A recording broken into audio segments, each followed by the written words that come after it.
Welcome, everyone, to the C-Suite Marketing Perspectives podcast. And I'm Steve McDonald, your host. And today we've got a really special guest with Carol Carpenter. Carol is the CMO of Unity. But Carol, you've been a CMO 3 different times. You've been the CEO, and you've worked at companies like Google and VMware and Trend Micro, big international companies. But we're going to be talking today, though, about a shift in mindset that you've learned over your career, and especially as you move from CMO to CEO, and what that shift meant, and what, for our audience of CMOs that are watching right now, what can we learn from that? So that's the subject matter, but maybe give us just a little bit more background, more than the tidbit that I threw out there before we start up. Thanks, Steve, for having me. It's really great to be here. I've been working in technology, in marketing for about 28 years. Had the pleasure and honor of working for about 9 different companies, both small and large. You named some of the larger ones: Google Cloud, VMware, Apple at the very beginning of my career. And in between Apple and Google, I worked for some smaller companies, including Trend Micro and software security space. I think they say for every startup, like one is acquired, one goes out of business, goes public, or I guess that's 3. And I've had all those experiences. So it's been I've really enjoyed my career and all the people I've worked with. So yeah, I've seen large and small. I thought you were going to say something like, for every startup, it takes 10 years off your life. That too. Let's start out, though. Your time as the CEO, and you highlighted something that you did. You call it the CEO's Council. Can you tell us a little bit about that and what that means? Everyone says that when you start a new role or you take on a new job, you should ask for help, find mentors, etc. Actually, I didn't call it the CEO's Council. It was my kitchen cabinet. And I had never been a CEO before. I thought, oh, what do I know? And it was some friends who were VCs who said, hey, could you help us with this company? Could you help turn it around? We think there's really interesting technology and IP and some smart people. Can you help us shape it, grow it, and lead to some outcome that's positive for everyone? And everyone says there's always a first time. So I said, okay. And I reached out to 3 friends who were first-time CEOs. And everyone says being CEO is a very lonely job. And it's lonely in the sense of you really can't talk to your board about your questions and big unknowns because, frankly, the board's job is to hire and fire you. You can't really speak to the people that work for you because you want to convey confidence, and especially in a turnaround. And I said, okay, I asked these 3 friends, and this is pre-COVID, obviously, would you meet with me for dinner at least once a quarter? And can I call you in between? And they all said, the 3, I was very fortunate, said yes. They had all been first-time CEOs. I think everybody has first time. And they were my sounding board. And I could go to them and say, okay, should I lay off this high-performing salesperson, but frankly, who's bringing down the team? So especially when you're coming into a turnaround situation. The third who are going to say, yeah, embrace your new ideas, give you a shot and say, yeah, I'm on board. Then there's a third of the population who's going to be in the watch and see mode, probably a little more than 30%, because that's where a lot of humans just end up, just out of conservatism. Okay, I might give her a shot. I might stay a little bit, but let me wait and see. And then there's the third who are immediately like, nope, I'm done. I'm tired. I'm burnt out. I don't want to restart with someone else. And those I have found, and in particular, when I became CEO of this company, Elastic Box, it was really important and critical to find that third as quickly as possible, the third who are disengaged and frankly, undermining any positive movement forward. And so finding those and saying, okay, are you in? And that was one of those decisions I took to my kitchen cabinet. I said, look, this person's really high performing, but I think they're actually poisonous to the environment. And they said, which of course, I think most of us would say, get rid of them. But when you're in a small startup and you are scraping for every penny, it's a little harder to do, much harder to do than in a big company where it's, oh, okay, so maybe we'll have a little dip and put us back on a few accounts, a few months, but usually you have enough cushion. Yeah, that kind of decision. It's interesting because now that you've done the kitchen cabinet, is that something that you would recommend for, say, the CMO or a CRO in a company to have this peer group that they can lean on? Because I'll just give an example. As a CMO, we have the shortest tenure of anybody in the C-suite. So in terms of feeling, there's certain things you're not going to talk to others about.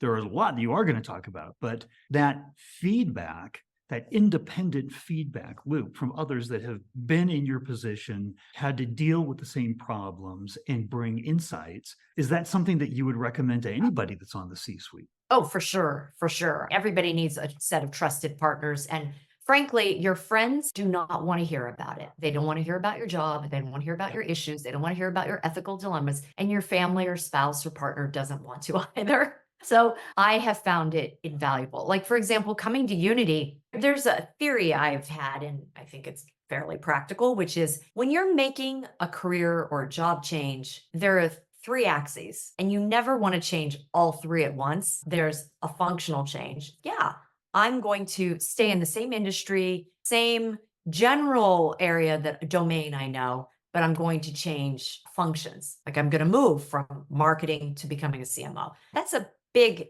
axis shift, I think. The second axis of when you look at changes you make in your career is around domain. Okay, I spent a lot of my career in cloud infrastructure and security. Coming to Unity, while I was performing effectively the CMO, which you could say, oh, that's the same function anywhere, I was changing domains, going from cloud and security to effectively real-time 3D or game infrastructure. Pretty big change in terms of the industry, the marketplace, big change. And then third is customer knowledge, being intimate and understanding customer needs. For example, you might work at one IT company and you sell to one software company and you sell to CIOs, and you're moving to another company, different products, et cetera, but they still sell to CIOs. You probably have quite a bit of inside knowledge about how CIOs think, where to find them, get proximity to them to market and amplify your message. So those are three things. So coming here, I was like, oh my goodness, what do I know about games other than playing some? What do I really know about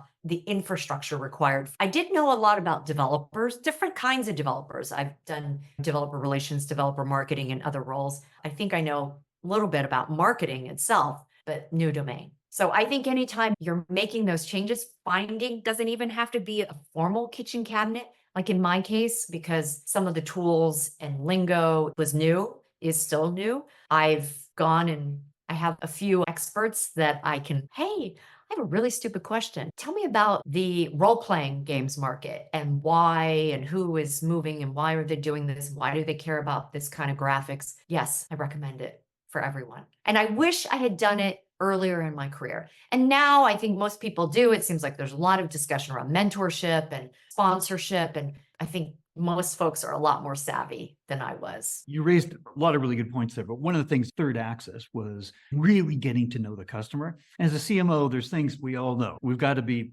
very revenue focused. We've got to be very data driven. We've got to be very customer centric. But these things, they can become white noise. And I think Gartner this last year said CMOs need to be more like chief customer officers. And part of that is that if as a CMO, you're going to have a seat at the table on the C-suite and making strategic decisions, not just I'm going to execute against plans, but you're going to help build and move the business forward. Somebody has to be really representing the customer, the highest authority. And I interviewed about 3 months ago a gentleman that did exactly what you did, went from CMO to CEO. And I asked him, I said, what do B2B CEOs want from their CMOs? And he said, I want them to add value. And he wasn't talking about product value. He said, I want you to add value to our customers beyond the product. I want you to understand who they are, how to educate them, how to add value to their business, to their role, to their jobs, to see you as a trusted advisor. He said, that's a whole value equation that most companies completely miss. And CMOs are in the best position in order to do that. So I wanted to accentuate, I love that you brought that up. I don't know how you drive influence without that. And you could also have deep technical knowledge, by the way, of the products, which has never been, I'm not an engineer by training. I have high curiosity and I try really hard to use the products and services. So I've leaned more on domain knowledge and market knowledge as a way to influence and drive action. Absolutely. It's vital. Can't operate without it. That's my point of view. So in terms of what we're supposed to be doing, you had a mindset shift going to CEO, and it was about you wanted to say no to more things. Can you explain that? It was a person on my kitchen cabinet. He's actually a CEO of a small private company that works on environmental systems and automating and using AI for airflow and energy. Anyway, he said, you don't start with yes. Like a CMO, you're often inclined to, yeah, let me figure out how we can do that. Good point. Let me investigate. As CEO, so many people are asking you for budget, people, pitching you on new ideas all the time, including your board. And your job is to start with no. And part of that is not to become the naysayer of everything, but it's a discipline of encouraging and helping your teams to make hard trade-offs, because that is what the job is. We say, no problems, no job. If there wasn't a mess, there would be no job. But part of how you fix and drive an organization is the number one thing people want to know is, what are our priorities? What is our North Star? What is our mission? Why are we here? And that strategy is about saying no. So really being clear about, here's what we're not doing, as well as when people come to you and say, oh, I need this. It's no, tell me why. No. And it's a little bit of the same why, the 5 whys, but framed around start with no. And frankly, people ask me like, okay, what did you learn from being a CEO and what do you carry with you? I start with that. Obviously, CMO, you're part of a team, and often there is a CEO who can say no. You're on the proposing side of ideas. But with my own teams, I try to start with the mindset of why. I don't pushing them to articulate the why. So I think starting with no is, especially in tight times, it's been a hard year for everyone, I think, across tech, and being really forcing prioritization and stack ranking is one of the things we have to do better as leadership. Right before we started recording on this call, I've got 4 teenagers, and starting to say no is something as parents we do all the time, because ideas and asks are easy from our teams. I gave you the analogy. I said no because he wanted to know when I was going to buy another car, right? So he could have his own car. And I said no. Now, it doesn't mean that I'm not going to buy a car, but I wanted him to think about what it really meant and maybe what he can do to help and why we needed another car. So those are all things that were running through my mind as I'm talking to my teenager. But the analogy holds true. Asking is easy, but the more you say yes, the easier it is for people to ask. And you want them, I'm taking away what you're saying is, you want them to discern what they're asking and why they're asking. Yeah, and why it matters, and why it doesn't matter more than another initiative. And it's not no to be a jerk, but no to push the conversation and understand the why. And what's the business impact? And how does this help customers? How does it help users?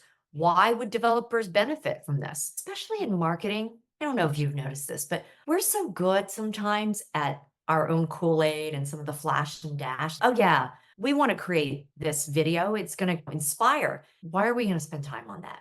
What's the impact? Again, pushing teams to really explain that. And frankly, it makes the whole team better at decision making. Yeah, I could see that. Now, I'm going to transition over into what I think is the most interesting part of our conversation here, because I told you I've done almost 90 interviews of C-suite individuals this year for the podcast, and I've never been as pleasantly surprised as a former CMO. And you want to think you've heard it all. I've learned that I haven't. But what you're going to talk about in terms of the importance of symbolism, I thought was just phenomenal. So I'm going to let you take it from there in terms of why you brought symbolism up as something that you wanted to talk about on the podcast here, and how we can apply it as CMOs, CEOs, leaders in our organization. Yeah, thank you for that great entree into this topic. We have high expectations now after that. Yeah, you really set the bar high. This was part of when I took on that CEO role. And a friend of mine invited me to one of these YPO, Young Professionals talks, and Meg Whitman, who was, I think, about 2 or 3 years into her HP transformation, which I don't know that it ended perfectly, but she was on her way. And it was a meeting with her. Anyway, my friend canceled, and I thought, oh, I'm going to cancel it. But I ended up going, and it was a very small group.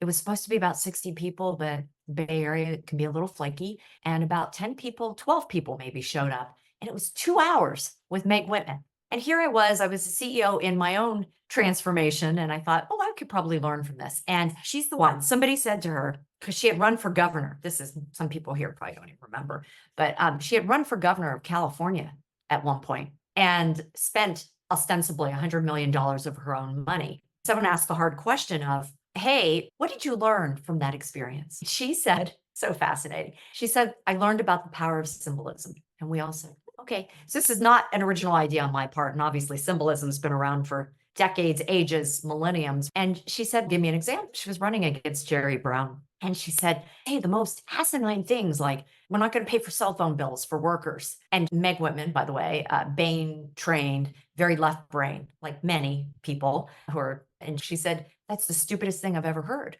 But it would turn into these headlines that he would garner around Jerry Brown for the people, making government work for the people. And obviously, in this day and age, with so much information, we see politicians doing this, like they're the masters of symbolism. But I don't think we apply it enough in the workplace. And one of her mantras, and I'll get onto how I've tried to apply this, one of her mantras when she first got there, because they were cost cutting, was spend HP's money like it's your own. Okay, sounds really basic. And what most companies would do is roll out a whole bunch of rules and regulations and policies and then ding people if they violated them. She did a few things. She asked her assistant at the time, she said, hey, I want you to hire the biggest bulldozers possible, noisy ones, and take down the fencing around the executive parking lot. And the assistant came back and said, yeah, we can do it on the weekends. So we don't disrupt anybody and they'll bring it in. And she said, no, I want it done at lunchtime. And I want the loudest, biggest bulldozers, and I want them to go by the cafeteria and take down all this metal fencing. Powerful, powerful. She also shared a story. She said, most companies, larger companies, do these once or twice a year, get your top leadership together in some place in the world. Most large companies I've been at do it. And leadership forum, exec forum, whatever you want to call it. Anyway, they were doing it in Atlanta or someplace. And the night before, she checked in with her EA and said, okay, I want to see everyone who's checked in here. The next morning, she opened the meeting and she said, it's come to my attention that there are a handful of you who've chosen to disregard my guidance about spending HP's money like it's your own, and who have chosen to stay at the Four Seasons or Ritz-Carlton in Buckhead. At the next break, I want you to leave and go get your things and not return. The audience, standing ovation, eruption of clapping. And she said, as she traveled the world, she didn't need to roll out policy and guidelines and try to hire 20 more people in accounting to audit expense policies. The word of mouth was like wildfire. It really impacted me. And as a result, as I mentioned, I was in a turnaround with this startup. I went back and I mentioned earlier, there's that 30% who are wallowing and focused on all the bad things that have happened and all the problems and why we couldn't move forward. And I said, okay. And my kids helped me make a box and we decorated this cardboard box. And I went in, I gave everybody these index cards. And I said, I want you to write down on here all the issues, complaints, the bad things that happened. Okay. And I want you to write them on the card and put them in this box. And we were in San Francisco, this startup. We took the box, we went onto the fire escape and we set it ablaze. We burned it in effigy. And it was on the fire escape you burned. On the fire escape. And it was, let's get it all out. It's gone. We have burned it. That was Elastic Box 1.0. That was that effigy. We are moving forward. And we're going to talk about what 2.0 looks like.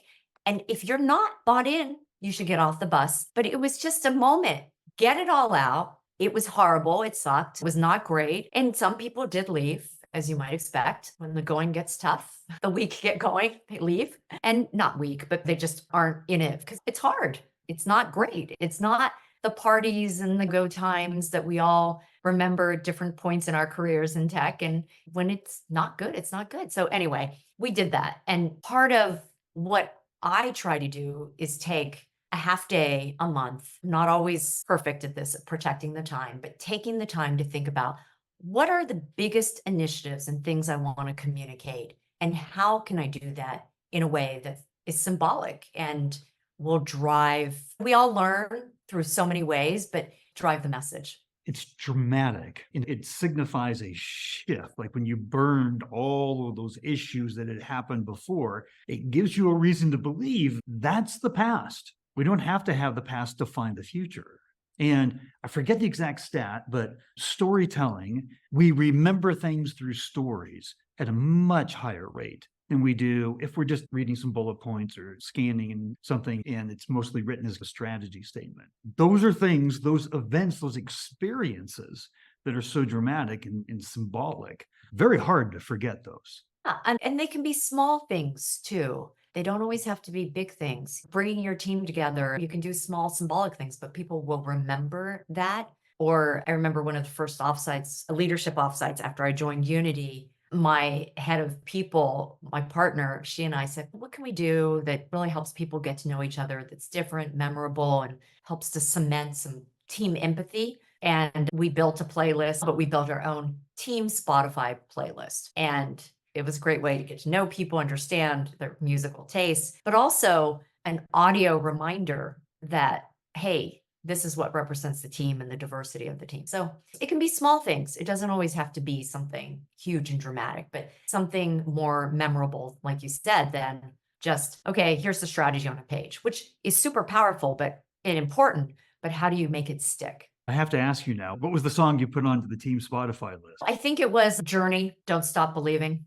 Oh, Kind of a classic. But also, I was rebuilt when I got here. It was about rebuilding the marketing team. It had been distributed across many different business units, and it was bringing together a lot of disparate teams who had not been working together. So much of performance is obvious. It's based in trust, and it's based in belief that not only is the business going to do well, but that your coworkers and your colleagues are going to be accountable, and that you can trust each other. Because the more you can build the trust, it layers stuff to accountability and higher performance. I love it. There's one more thing that you started doing as a CEO that I wanted everybody to hear you talk about. And that was the CEO half-day strategy. What is that? So it is imperative. I think CEOs should probably take a full day a month. If they don't, I would encourage them. I did half day startup and we were all working super hard, but leave the office. And this is pre-COVID, obviously, because now a lot of us are working various places, but go someplace that is not your normal workplace, coffee shop,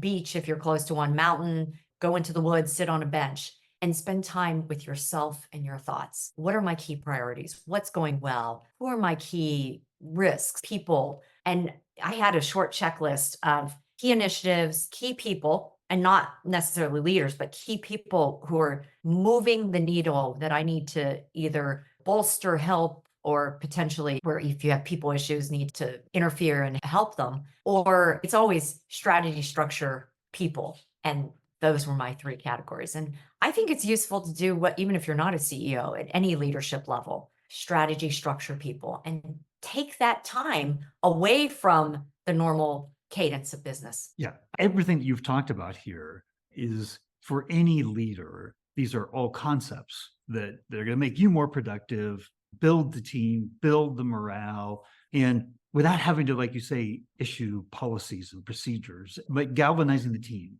And I can only imagine that there's probably a lot of people that would want to work with you and work with you again, because I can feel that coming out, even when you say no, this was to help them think, to help them understand. And I have to be critical in what I'm asking and how it impacts laterally, right, throughout the organization. So it was fantastic.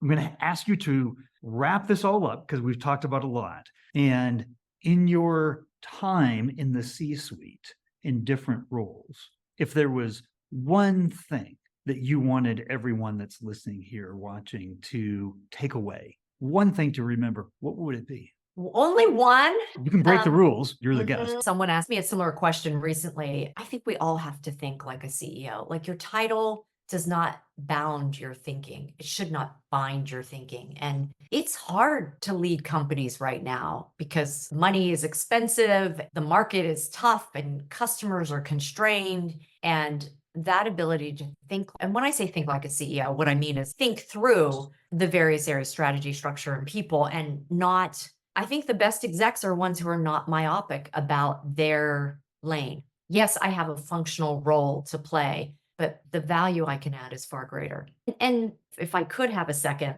I think it's the trust building. I cannot emphasize that enough. At Unity, we've gone through a pretty roller coaster tough year, and trust building amongst the team actually creates stronger trust from the broader organization and employees. And I think it's something all leadership teams, all teams are always working on, because people are people, and we need a little grace. We need a little more accountability because we're all human. But I think that trust building, and I don't mean trust, oh, I trust you, Stephen, not to try to take money from my bank account or something, but meaning trust that we are going to do what we say we're going to do, trust that we have each other's back, trust that we are going to hold each other accountable. That goes back to what I said, ladders up to higher performance. So it's hard. It's really hard. It's very It hard is. because when resources are constrained, we all do what humans do, which is a little bit of this is my pie.